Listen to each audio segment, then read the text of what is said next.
Oh, you didn't know? Your ass better call somebody! The energy revealed. Brooklyn to Queens, reppin' both hoods. Rob and CP, keep it fire, misunderstood. Cheer 'em all loud, let the anthem flow. Mets fans unite at the pregame show.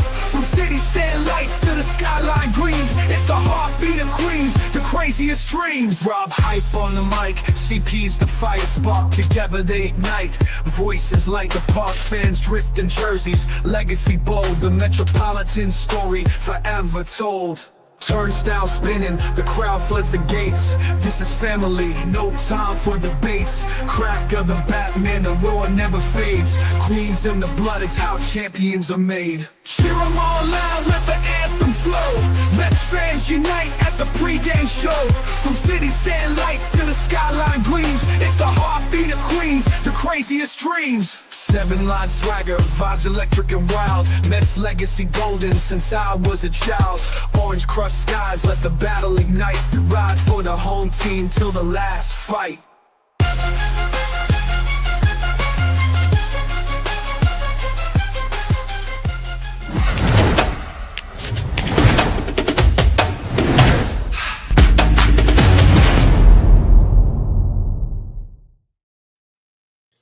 What's up, Mets fans? Welcome back to the Amazing Mets pregame show right here on the channels and on X. Hopefully, Mets fans, you're enjoying your Wednesday just enough as the New York Mets lose 4-2 last night in Game 2 of the series, as we've seen Kodai Senga pitch for the first time. Pitched pretty decent, pretty well, but it still wasn't enough, and the Mets offense was lackluster at best. And we'll definitely get into that game recap and, of course, preview today's game with Clay Holmes on the mound against the infamous name of Connor Gillespie for the Miami Marlins. Chris, how you doing, buddy? I'm doing well. I didn't get to catch most of yesterday's game, so I'm completely out of the loop of what transpired, to be honest with you. I saw Lindor's RBI, but I didn't really catch much else as I had a jam-packed evening. But we are here talking about the game, and yeah, let's do it. I'm ready because this is go time, right? This should be a series win. We said no excuses prior to the series. We were looking for a sweep, at minimum a series win, and now it's time to put up or shut up. I mean, the Mets offense has to produce runs today. There's no if, ands, or buts. They have to. This is the perfect game to do so. Go out and do it. Yeah, I mean, 5 games into the season, the Mets haven't given up more than 4 runs, and they lost 3 of them. So clearly the problem is the offense. Again, not one starting pitcher had technically a bad start. The Mets had chances to win ball games. Once again, the bullpen came in, specifically Max Kranick came in, held the Marlins once again. And again, the Mets had opportunities to come back in the ball game, tie the game, go ahead, and they just did not do it. And they had, a couple of hits yesterday. Lindor, finally came off the mat and got an RBI single. That was nice to see. Nimmo hits a home run as well. Other than that, Acuna gets a hit. Other than that, it was nothing. And an interesting lineup today as things get flipped a little bit, which I'm still very confused about what they're trying to do here. In regards, are they doing numbers, matchups, gut feeling? Chris, I'm not sure. I want to start with the lineup today because we'll get into the pitching in a little bit. But, batting, now we're doing the lefty-lefty with Nimmo and Winker 4-5. Vientos batting 6. Beatty's in the lineup with the righty when Acuna was in yesterday against Alcantara. And now he's not in the lineup today. No Siri. Sanger is getting his first career start at the big league level with catcher. What are your thoughts on the lineup as you see it in front of you? Yeah, I almost had to do a double take as soon as I saw Mark Vientos batting 6th instead of, in the 4 or 5 spot, to be honest with you. And something that I did actually see in yesterday's game in the brief time that I did tune in was him not running out the ground ball, so to speak. And I guess it just came out that Francisco Lindor and first base coach Antoine Richardson actually approached him and told him something about running out those ground balls. Which is good. You want that type of leadership in the clubhouse, especially to the younger guys, always running everything out. But listen, I caught a little bit as well on my commute home, your post-game show, and everyone talking about the batting order and, the lineup and some switches that need to be made, etc. But I honestly agree with you, Rob, and out like 100%. And I should have said in the chat yesterday, but again, I was driving, so I couldn't be on my phone and put it in the chat. But I'm like, all these minor adjustments to the lineup are great and all, but at the end of the day, the top 5 or top 6 in this case today, right, should be able to produce runs enough to win a ball game against the Miami Marlins. That's the bottom line. And I know that a lot of people are talking about, the 8-9 spot with Acuna, Siri, etc. I look at lineup adjustments as a moot point this early in the season. We can get technical with it in a couple months from now when we have hitters that could be clicking on all cylinders versus ones that aren't.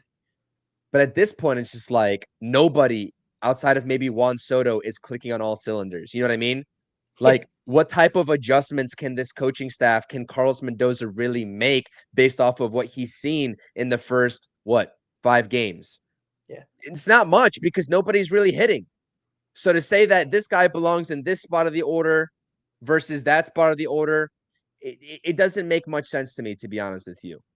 So maybe they're just trying to shake things up, but I think it's too early to be that desperate in shaking things up. You know what I mean? We don't have a good feel for these hitters, this lineup at all right now. Yeah. Inconsistent from what I'm gathering. I think you had speculated before that, wonder what's going to happen with the catching situation. Is Terren's going to get the day off? Well, he does. Hayden Sanger is in there. But other than that, I don't know, man. I don't know what it's going to take to get this lineup rolling and stop leaving opportunities out there to be had. Because it seems like, from what I've grasped, listening to you talk on the post game yesterday and just, all the stuff that I saw on social media, analyzing yesterday's game, was that there was opportunities to win that ball game for the New York Mets, and they just could not capitalize. And that's the same thing that happened in Houston.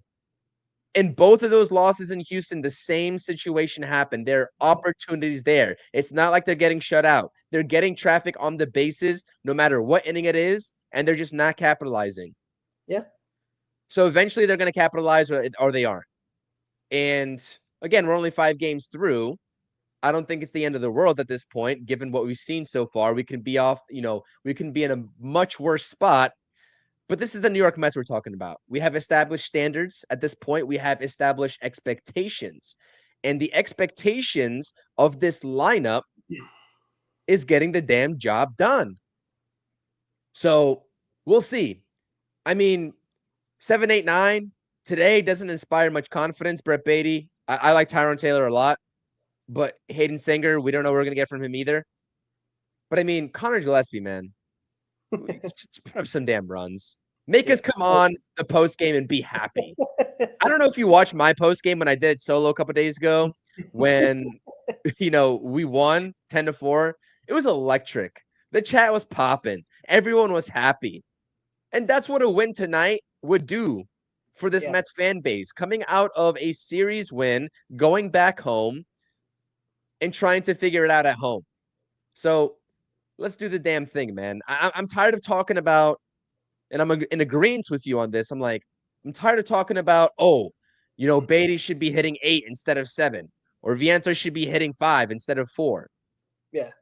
That stuff is just like, we can analyze that in May, June time. You know what I mean? Any lineup switches outside of the top 4, it really is not the end of the world, in my honest assessment. It really isn't. So I'm very curious in terms of what the actual reason. There has to be some analytical reason to what's going on with this lineup right here. We'll see if it makes a difference. We'll see. Yeah, and when it comes to like the bottom of the order, again, 1 through 5 is 1 through 5. 1 through 6 is 1 through 6. That you're getting basically the same names, right? You're gonna get Winker as a DH or Marte as a DH. They're gonna be batting 6 somewhere. 7, 8, and 9 is 7, 8, and 9. I honestly don't care, right? What did we talk about with this team prior to the season? There is no excuses. I don't want to hear, Alonso should be batting here. It should be batting here. I don't care. They've been coming up with men on it. And last year, totally different story offensively than what's happening this year. Last year, the Mets couldn't even get on base last year. The strikeouts were tremendously high. They didn't walk. Totally different this year. So their quote unquote approach at the plate isn't bad. It's just the execution with that approach, because they've been getting on base. If I'm not mistaken, they're top 5 in baseball in walks. So that means they're getting on base.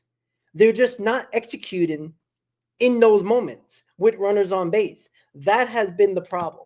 Last year, it was a combination of things, but the problem was they couldn't get on base. They couldn't even get hits, let alone getting on base. This is totally different.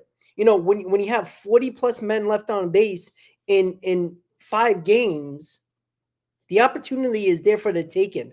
That's why with a lineup that we think should be top 3 in the league offensively, it's frustrating. And that's why people were so hyped about the 10-4 win, because that's what we were expecting. We were expecting to step on the throat of the opponent and put a little pressure on that throat and don't let up. That's what they did in that 10-4 win in Miami in game 1. That's exactly what we expected. Not every game. Of course, you're not going to score 10 runs a ball game, but that was the constant pressure that we as Met fans were expecting with this offense, right? We knew, or we thought the starting pitching was going to be, average, slightly above average at times, but nothing special. The pitching staff as a whole got us these 2 wins. Let's be quite honest about this, right? The pitching has not made us lose a game where you could say, all right, the pitching just didn't have it today. Again, 5 games, 4 runs or less. If you can't win those games, clearly it's the offense. And when's the offense going to get started, right? Where's Lindor? Where's Alonso? Nimmo has picked it up power-wise, but again, the same process is with Nimmo in the same approach. If he doesn't hit a home run, he doesn't do anything. Jesse Winker swings at the first pitch every single time. Mark Vientos, it seems like he's trying to hit a home run every single at bat. And then yesterday, that was not Mark Vientos yesterday. I don't know what the hell he was trying to do. He was running hard out of the base path, down the first, and then his last 2 or 3 steps he pulled up. Like I don't know, like he's not a guy that doesn't hustle. That I know he's frustrated because he hasn't been hitting, but you don't see that from Mark Vientos. And I'm glad Lindor and the first base coach spoke to him. That's nice. I like Mendoza taking him out of the first 5 spots, saying, "Hey, you fucked up yesterday. You better hustle. You're still a young kid, all right? You played really well last year. You deserve the third base position, but don't take it for granted." And I like what they did today. Let's see if it works. Brett Beatty, maybe you can explain to me why Brett Beatty's in the lineup. I just don't understand it, because yesterday I would expect Brett Beatty be in the lineup more than today. Like, when it's not based on matchups, it's not based on who's doing well. So I don't know what they're thinking with Brett Beatty, but it is what it is. He's playing. Let's see what happens. I like the Tyrone Taylor switch. I think Jose Siri, it is such a hit or miss, and I think Tyrone Taylor can provide a little bit more at the bottom of the order, but we will see. And Hayden Sanger is also a question mark, but he's the backup catcher. He's going to play once, maybe twice a week in a pinch. But you know what? I don't like Sanger not playing today. Luis Torrens is the second best hitter on his team to start the season. He's been the only one. He just missed tying the ball game up yesterday. He just got under that pitch, and he hit it to left center field and at the edge of the warning track. He just missed it. I understand you want to give Torrens a break, but Torrens is your second best hitter behind Juan Soto right now. They've been putting him and Juan Soto has been putting the best at bats together. But I understand it. I was a little annoyed that Torrens is not here because there is an off day tomorrow, so it's not the end of the world. But some guys need mental breaks, and maybe Torrens does. I don't think he's tired. I mean, he got the starting job because of an injury. I don't think he would mind, and he looked fresh. But I'm not going to go crazy. Let's see if Sanger can, get a couple of hits in him and help this offense and turn the lineup over and see what happens. But there's no excuses. Like Clay Holmes. Can you shut down this Marlins lineup, please? you didn't have a great start against the Astros on opening day. It wasn't terrible, but it wasn't nothing to, open your eyes and be like, wow, that was pretty damn good. This is a situation where Clay Holmes, with the stuff that he has, needs to dominate this lineup. I want 2 runs or less. Yeah, I might be a little bit greedy in this aspect, but you should be dominating this lineup. If it wasn't for the Lindor errors yesterday, Senga would have given up 2 runs. So that in my book is pretty good. That's pretty good. With the 8 strikeouts, right? He had control. I think, if you watched it on TV, if you looked at the highlights with Senga, he did leave a lot of hanging sliders in this game that the Marlins missed. If a better team was against us and against him, maybe them balls, they caused some damage, but he got away with them. And that ghost fork was actually really, really good. It was just falling off the table, Chris. But overall, just win the freaking ball game. There is no need to make this harder than it is right now. It just seems like they're pressing a little bit, Chris. I mean, maybe I'm jumping here or, jumping at something that's not true, but it feels like they're pressing a little bit, most of these guys. Yeah, and I think the success is going to come in terms of who is going to start producing behind Juan Soto. Now, you mentioned Pete Alonso, you mentioned Brandon Nimmo. Brandon Nimmo has been picking it up. Yeah. He has been. I know Pete Alonso hit the grand slam 3-2 first game of this series, this Marlins series, but we haven't really seen that production, right, behind Juan Soto just yet. Now, again, as I just stated before, it's a little bit too early for me to really say, oh, this guy definitely deserves to get bumped up a spot. But I think that there could be a situation in the future of this season that we see Brandon Nimmo hitting behind Juan Soto and Pete Alonso going down to 4. But yeah, I don't know if it's pressing. I don't know if it's pressing. I don't know if it's that, to be honest. Because what do they have to press about? This is not a big situation against the Miami Marlins. They're not pressing. I just don't think that they understand situational hitting. You know what I mean? I don't think that they understand that. And this is a problem. It really is. Like, if they don't It's been understand a problem that, for so long. well, yeah, it's the same guys. That's the problem. That's why when we talk about a winning culture, and we talked about it last year with the same guys, the Nimmos of the world, the Alonsos of the world, about the winning culture when they need to step up, right? We talk about the playoffs, and Alonso has been good in the playoffs, but it's getting to that point, right? There's a 162 game season. You can't sleepwalk through a season and pray for the best at the end of the year to make the playoffs when you got a Braves team 0-6. You got the Marlins basically, what are they, tied for first place with the Phillies? Like, this is right now is when to take advantage of the Braves falling apart early in the season. They look terrible. This is your opportunity here. Like, grab the opportunity by the nuts. Like, just grab the opportunity. I just don't understand. It seems like when we need them to step on the gas a little bit, they kind of lay off it a little bit. And it just seems like I know it's not no urgency because it's only games 6 of the season, but where's the little bit of urgency here? I'm not saying to, oh my God, we lost game 5-0, let's panic. It's not panic, but where's the little bit of urgency? Where's the leadership other than Francisco Lindor and Brandon Nimmo? Right? When is a guy like Pete Alonso, other guys in this lineup are going to step up and do the job? Stop getting carried by other players throughout the season. And then when we barely make the playoffs, everybody gets a nice little standing ovation. Everybody's excited.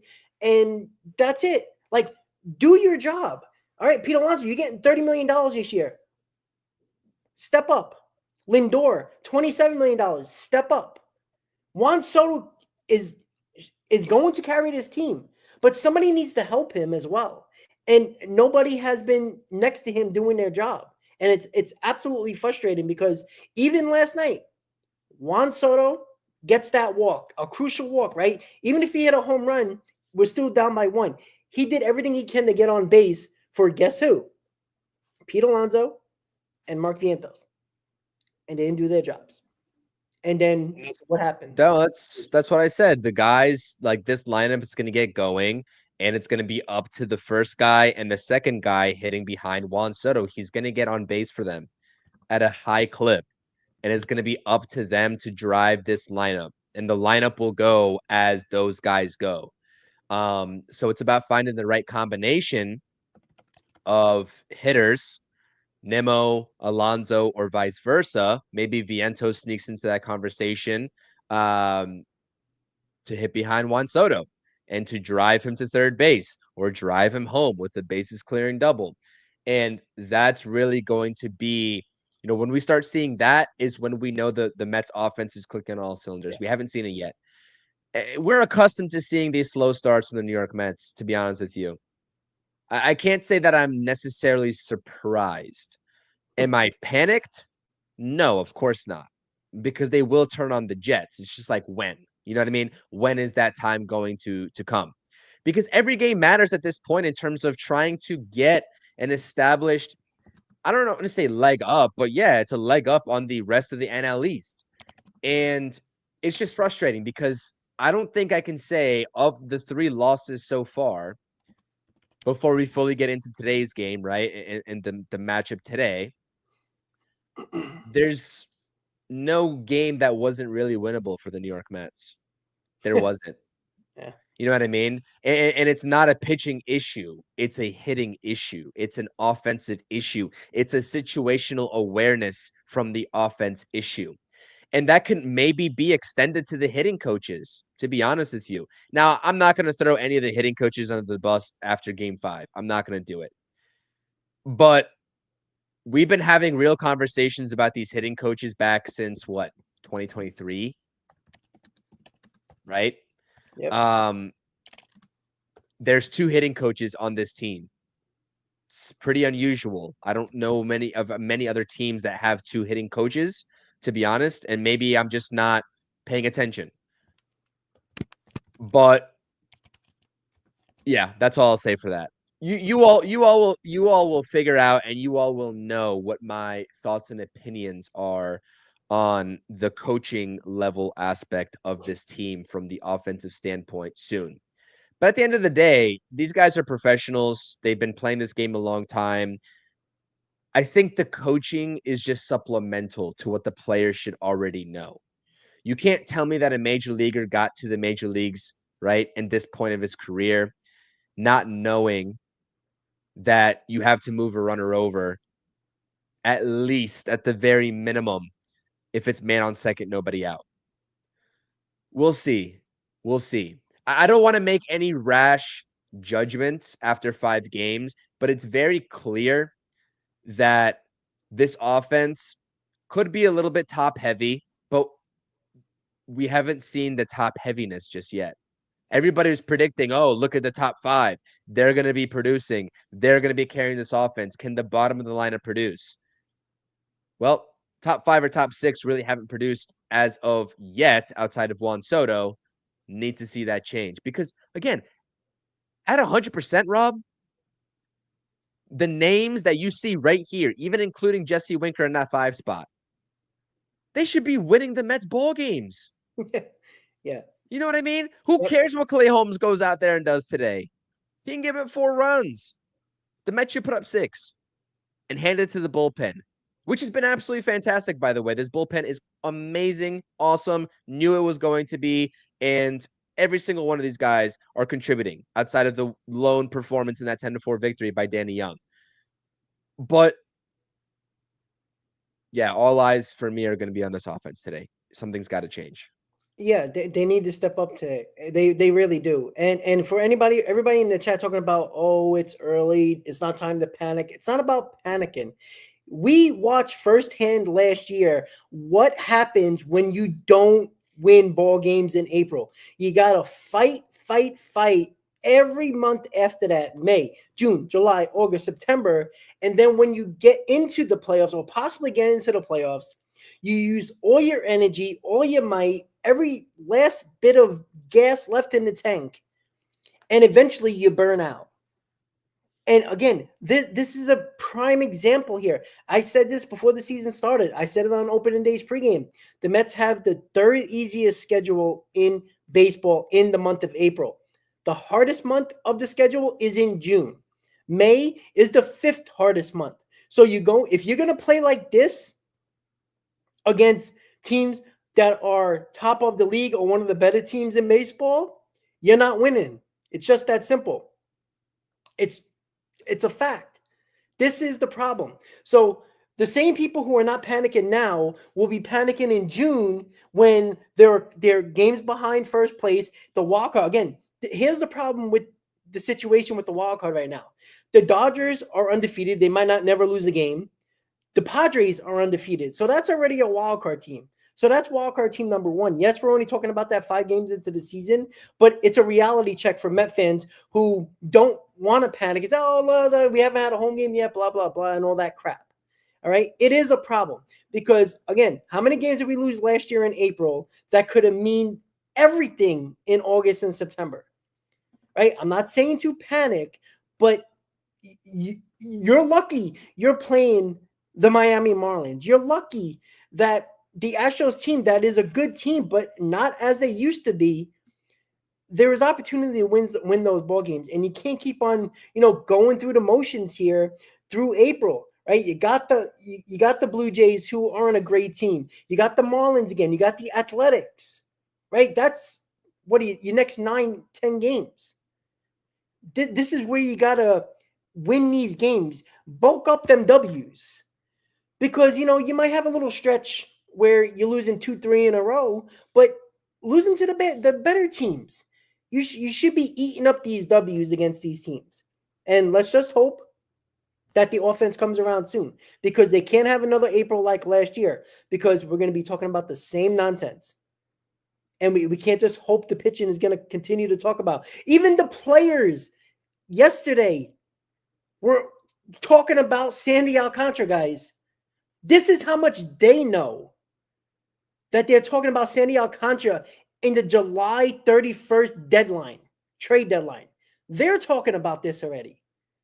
So where do you think their mindset is? They're talking about a pitcher that is on another team. So, I don't want to hear them talking about that. You know what? What happens if we become sellers? What if we really do suck? And the deadline, we become sellers and not buyers. How about that aspect?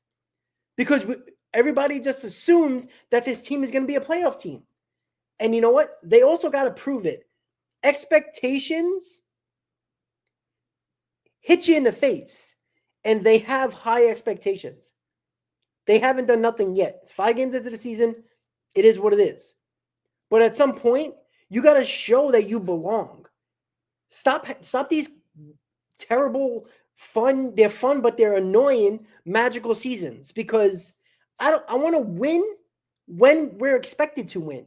It's a lot more fun that way than hoping and praying to win. And this lineup better step up. Yeah. 26 games left in April. Your confidence doesn't sound too high. So how many wins do they get? I'm still confident in this team, by the way. I'm still confident in this team, but it sounds like you are not. I wouldn't say I'm not confident, but I just feel like they're going to run through a month where they're going to be facing a lot of really good teams, where they play games like this. They're not going to be there's going to be no chance in those games. There's only so many times we can, leave hangers at the middle of the plate and the starting pitchers can go 4 or 5 innings. Somebody's going to have a crack in the armor at some point. The bullpen might, the starting pitching might. The offense doesn't do nothing. This team's very much in trouble if they don't pitch well. So do they go 500 or above? Just under 500. Under 500, and that's games. Disappointing, because this is the easiest month of the season for them. This needs to be, and I talked about this in our season preview. They needed to start the month of April 5 to 10 games over 500. And 5 games is not that hard over 500, but I don't think they will.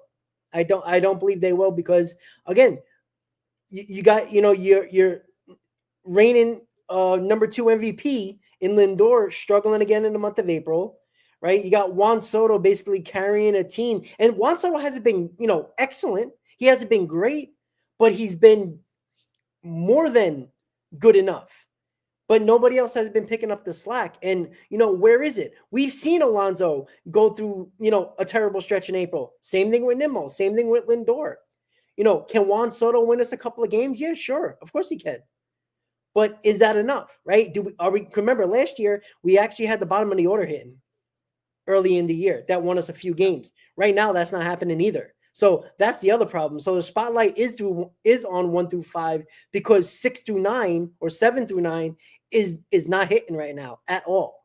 So it's going to be even more glaring because your bottom of the order last year was hitting and was pulling out games for you, along with the pitching being somewhat decent. The top of the order was getting saved by those guys. Right now, they're not getting saved. They're getting exposed. And that's a problem. You can't have the bottom of the order get exposed because the top of the order is a no-show. It's a carbon copy of last year. And that's the scary part. Yeah, we'll see. I think they'll be fine though. I think that they'll go above 500 for the rest of the way. That's not just me saying that, to be honest with you, because again, it's just like I see these at bats, and I'm like, and also, by the way, I know that nobody wants to hear this because the end result isn't really great, but like they have been squaring balls up that have been caught. You know what I mean? It happened in the Houston series. I believe in game 1 or game 3. I think it was actually game 3. And nobody wants to hear it because it's like, okay, you lost that game. Who cares? But it's just like, it's tough to analyze. It's tough to analyze because the offense hasn't been great. I'm not trying to sell you all that it's been great by any stretch of the imagination. But I can see the process in which, okay, maybe a couple games from now, they get it. They understand it. They internalize it. I don't know. I think that, especially with what we saw from the main guys last season and this type of seasons that they produced over 162, it's hard for me to just say, oh, they're going to have a losing record in April just because we've seen a subpar performance over 5 games. I mean, the Mets are 2-3. They could have easily, if everything was clicking, been 5-0 because all these games have been winnable, like I just said a couple minutes ago. But I have confidence in April. I'm not sure if I'm going to say Lindor's going to break out, right? And be, what he is in the later months because we know that he's a notorious slow starter. I'm not going to go that far out on a limb and say that. But I think as an offense, yeah, when we get to the end of April, early May, we're going to still probably be talking about, hey, listen, they need to be better because it's not their peak performance. I'm not expecting the Mets offense to get to their peak performance until mid-May, late May, to be honest with you. But I think that they should still be able to win games because I do think that this pitching is better than what everyone had given them credit for in the offseason, to be honest. And the bullpen especially, the rotation we'll see with Clay Holmes tonight. But after a 2-3 start, it just seems a little bit premature for me to be talking about that. But you did say under 500. That means with 26 games left, that means they'll be what? You said just under. So you're saying like 12-14, 11-15? Yeah, something like 1 or 2 games under like they are right now. Nothing like drastic like they were last year, like 9-10 games. I'm not saying that. And again, that could be fine. And that's not panic mode for a lot of people. But where is the National League in a month? Like, that's the other thing you got to worry about, right? Are the Braves going to pick it up? Are the Phillies going to start going on a roll?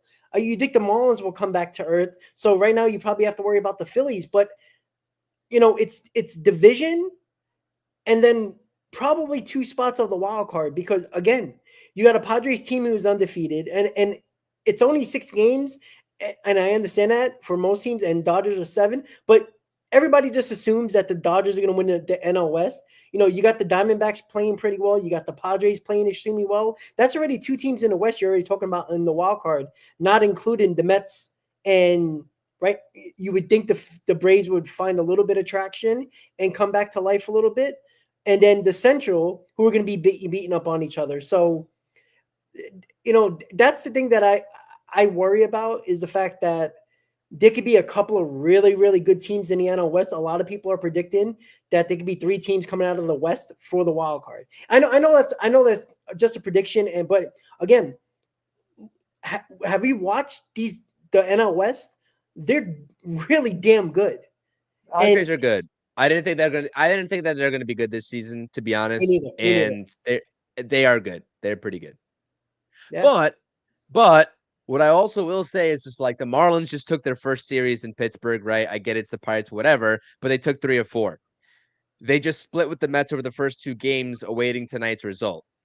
If the Mets win, 4-2 versus 2-3. If the Mets are 4-2 at this point, I'm not really sure we'd be talking about the same tune, to be honest with you, because, one game that, if the Mets win today, it looks a lot different. 4-3 and 3-3 looks a lot similar than 2-3, 4-2. So I don't know, man. I think it's just kind of a placebo effect to a certain extent at the end of the day when you look at the overall records of it, especially when you take a look at it around the league. The Braves are 0-6. 0-6, really? Like, the Mets were 0-5 last season. Was that insurmountable? They were 0-5 and they won a couple of games and they still looked pretty horrid until mid-May, late May, right? Sure, but there was no expectation at all. No, I agree with that. That's a I huge understand difference, that. though, because people, when we were 0-5, people were upset, but people were like, well, what did you expect? Look at their offseason. Look at the lack of acquisitions. Look at the transitional year, right? You can't. And look, 2-3 is it's not terrible. It is not terrible, but there's a lot of the same trends we're seeing offensively that we complained about last year from the same players, and that is the issue. Right now, the bottom of the line is not bailing them out. And again, it's very similar to last year. That is the problem. You can't have Juan Soto doing his job and nobody else doing anything around him. And then, what are we going to say? Oh, Alonso don't have protection? Well, where's Juan Soto's protection? When does he get a little help? Right? We talked about this. Any way you want to put the lineup, Pete Alonso has protection. So he's part of the problem, and it's the same thing. Like, they'll hit a home run, and then they'll go 1 for 7. Like, that is the problem with their approach. And too many of these guys, and we keep on talking about the same names, their approach is absolutely garbage. It just doesn't make sense. I like the way Alonso is approaching the at-bats, but the execution isn't there, right? 1 home run in 5 games is fine, but when you basically strike out and do nothing else the rest of the time, it doesn't really help. We need more consistency. That has been the problem for a while with these guys. Their consistency is lacking. And that's why when I talk about padded stats, a lot of these same guys that we always talked about do this. He has 4 RBIs. His stats look nice at the moment, right? But guess what? If you break down every game, it's not that good. So that is the issue that I think we're in right now. But we can also see the lineup waking up.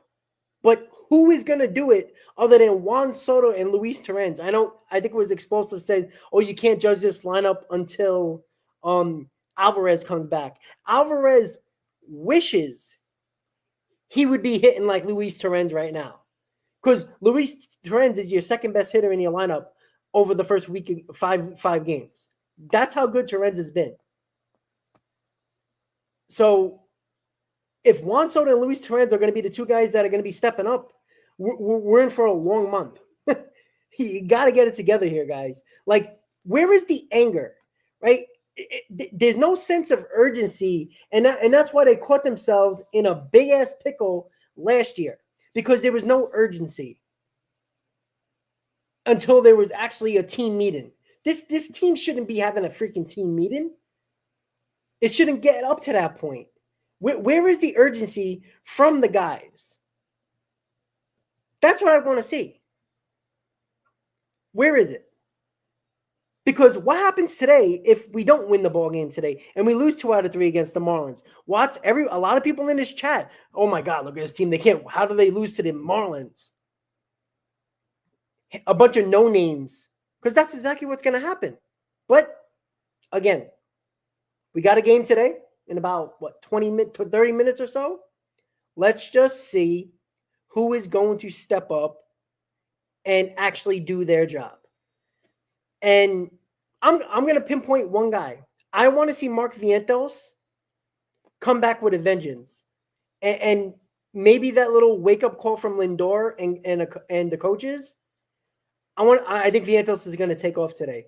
I think he was extremely frustrated. You've seen it yesterday on his face, slamming his bat. He just was not happy.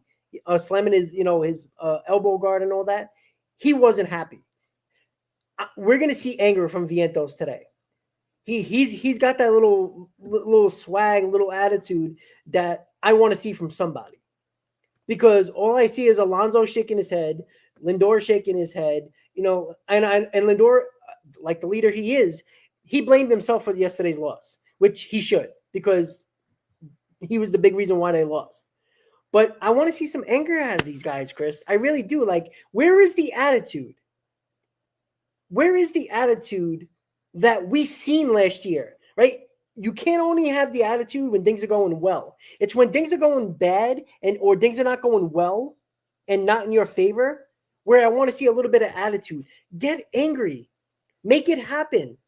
Don't let the next person do it for you. Do it yourself. That's what I want to see. Where is the guy that's going to step up other than the obvious guy in Juan Soto at the moment? It sounds like McNeil, some attitude after a ground out, slamming his helmet, which I don't want to see. I don't want to see that anymore, to be honest. Rob, I don't know if you're reading the chat right now, but they're all telling you to relax. I'm reading it. It's all right. They're all telling you to relax. We'll be on the post game tonight or tomorrow's pregame or one of our shows tomorrow on the off day. If they lose today, they'll be singing the same tune if we lose 2 out of 3 against the Marlins.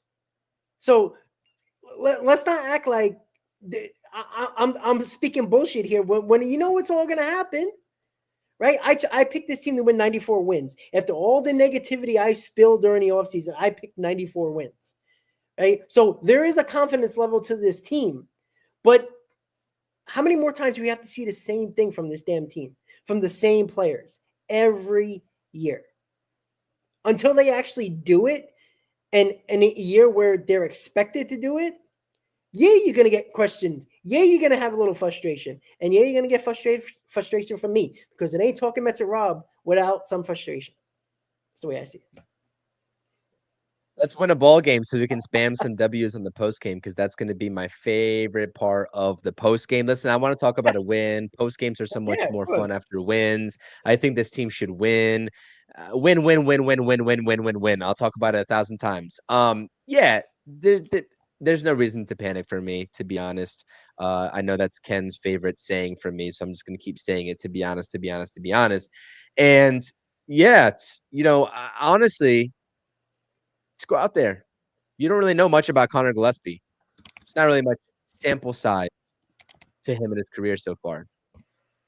Was he a rookie last year in 2024? Hosted an okay game, I guess, against the Pirates in game 1. It's like a fresh pitcher. And the Mets offense, they do better against the bullpen, right? In terms of one-offs that you probably don't even know what they got to offer, minus the actual starting pitching of it all. So maybe this might be a refresher for the Mets offense. But all I'll say is that I'm not worried about the Mets. I don't think any Mets fan should be worried about the Mets.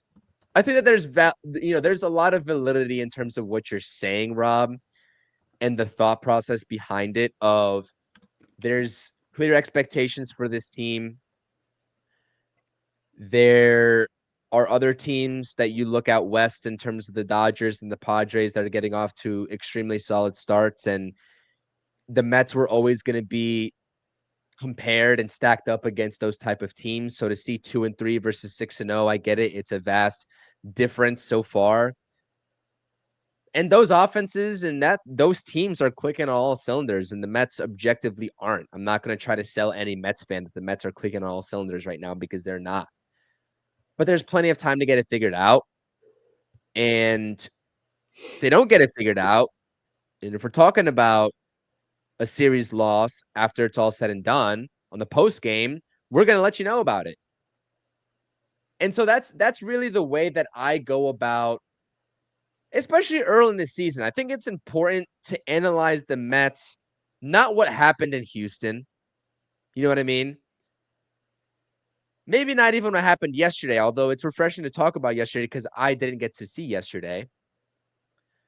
But on a game-by-game basis, we do quarterly reviews.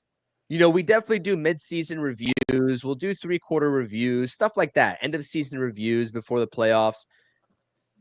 That's a time, and that's the beauty of a 162-game season, that there's so many different stopping points. You can even do month by month in terms of the splits and how the team is performing. But I think after game 4, game 5, analyzing the first 5 games is a little bit tough, because objectively, we can say that there's no sense of urgency, like you just said, Rob, especially offensively. That there isn't situational hitting production. And I think we'll be pleasantly surprised today. Hopefully, we're coming on after a W. And I want to see some smiles out of Rob.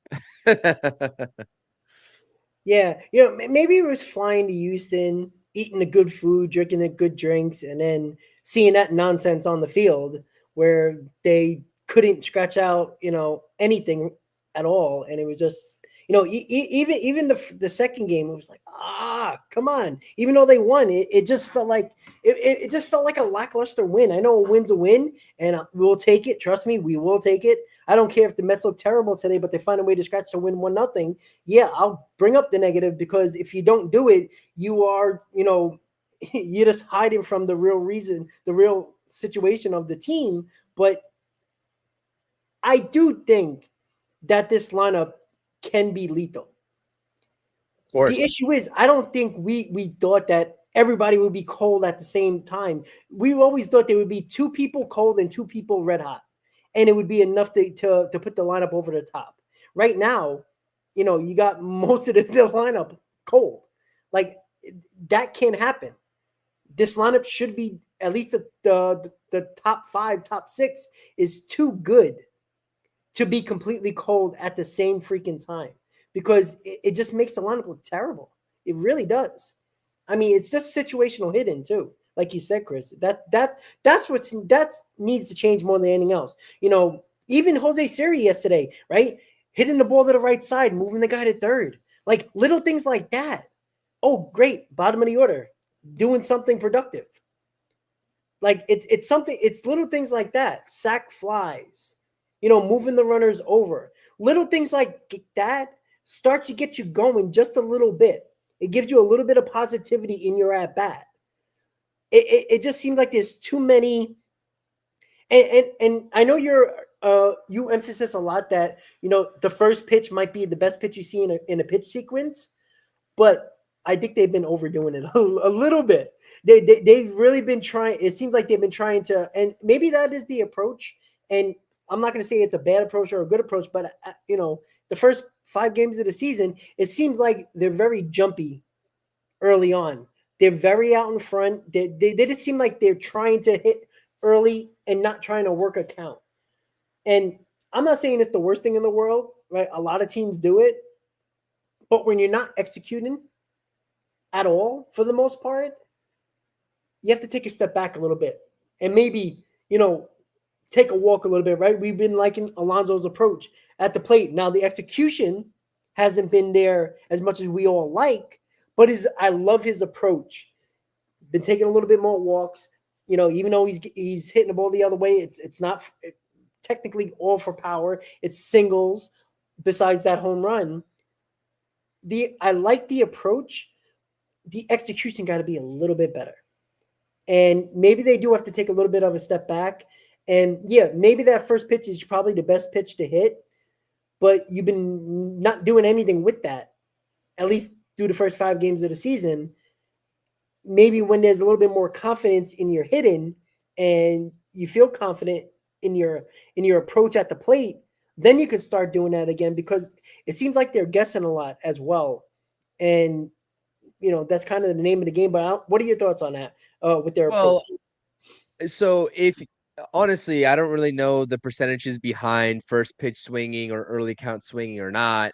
I'm saying if they know that they can get a fastball, and when I say attacking early in the count, it's usually the fastballs that I'm talking about that are getting over for strikes.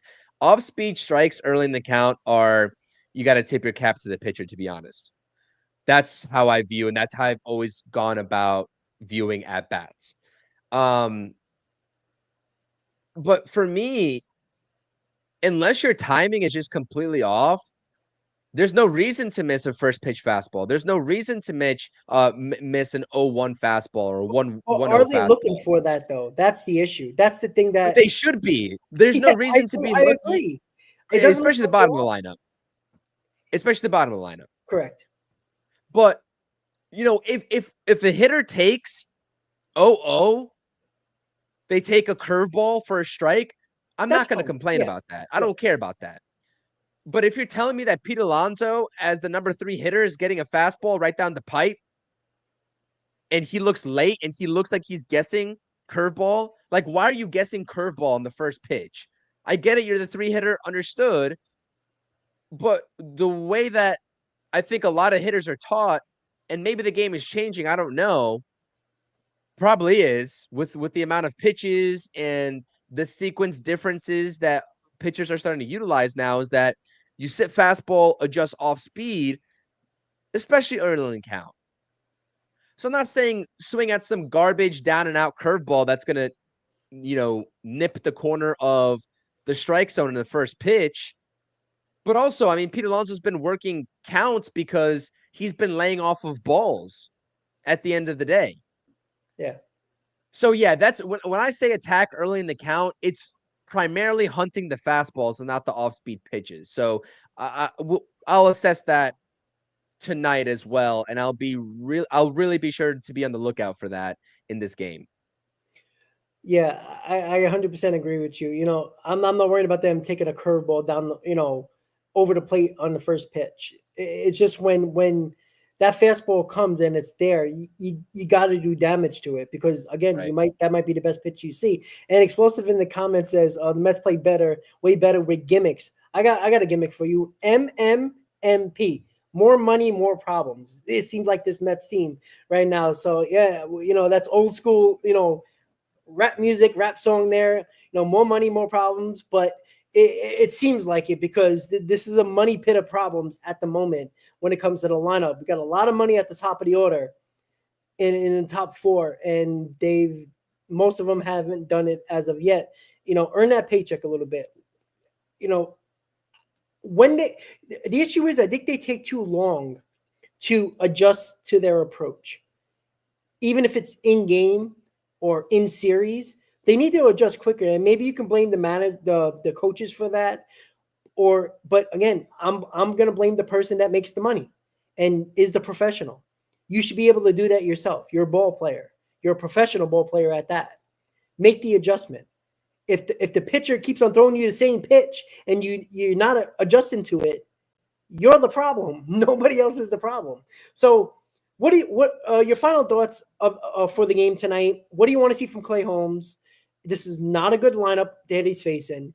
I want to see much more than what we've seen against the Astros, which is a much better lineup, obviously. But overall, what are you expecting from? What do you want to see from Clay Holmes?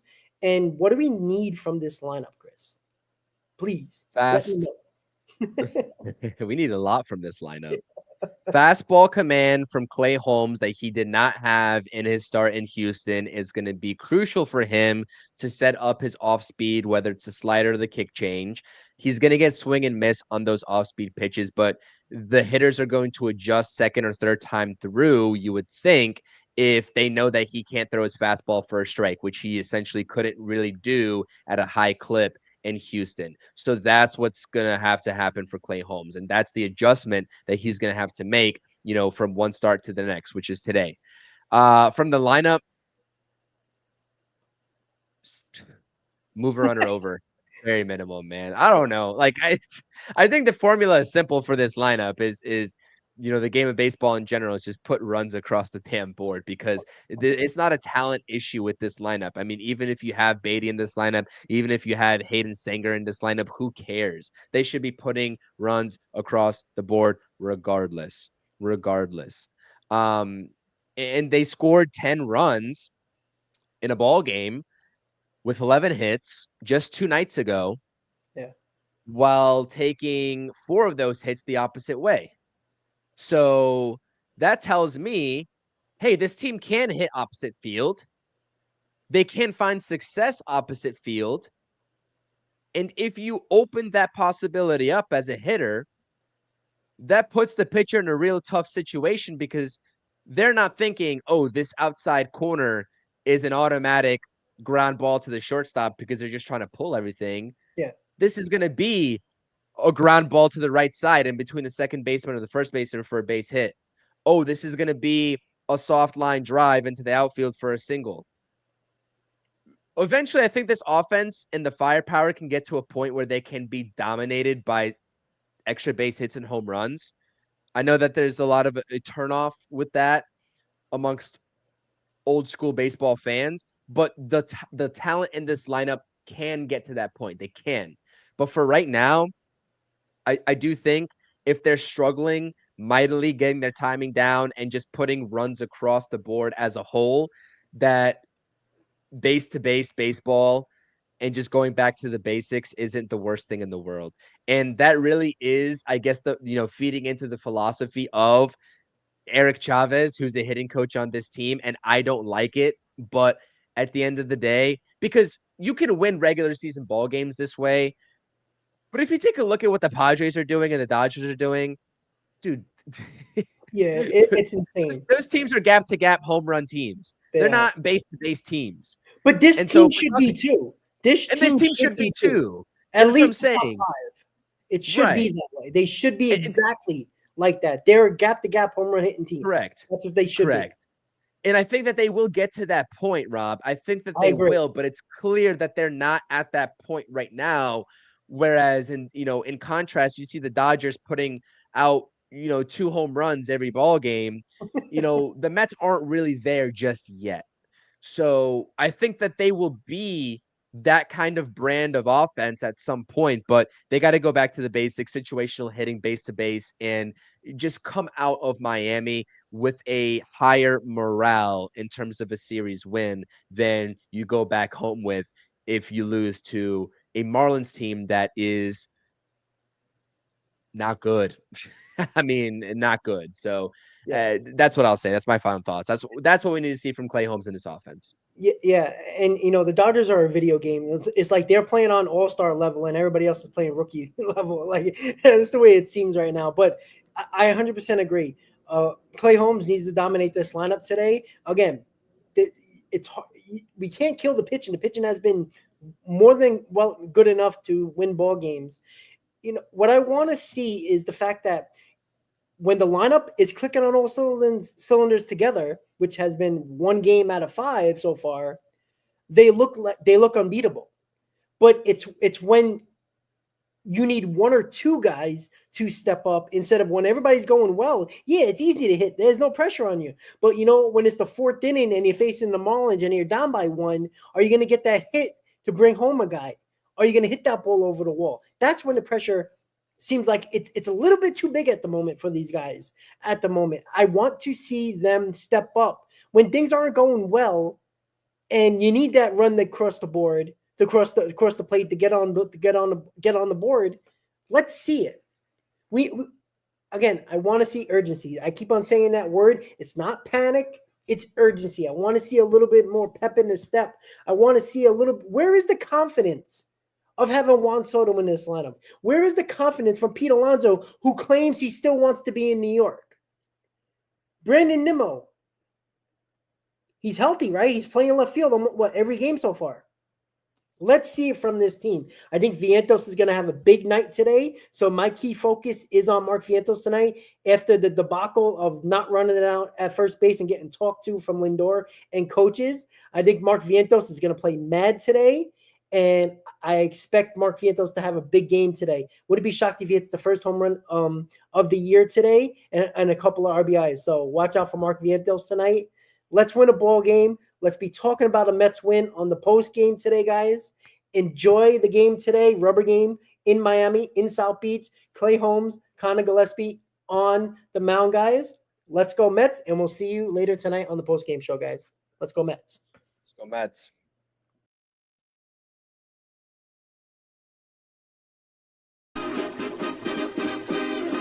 Meet the Mets, meet the Mets.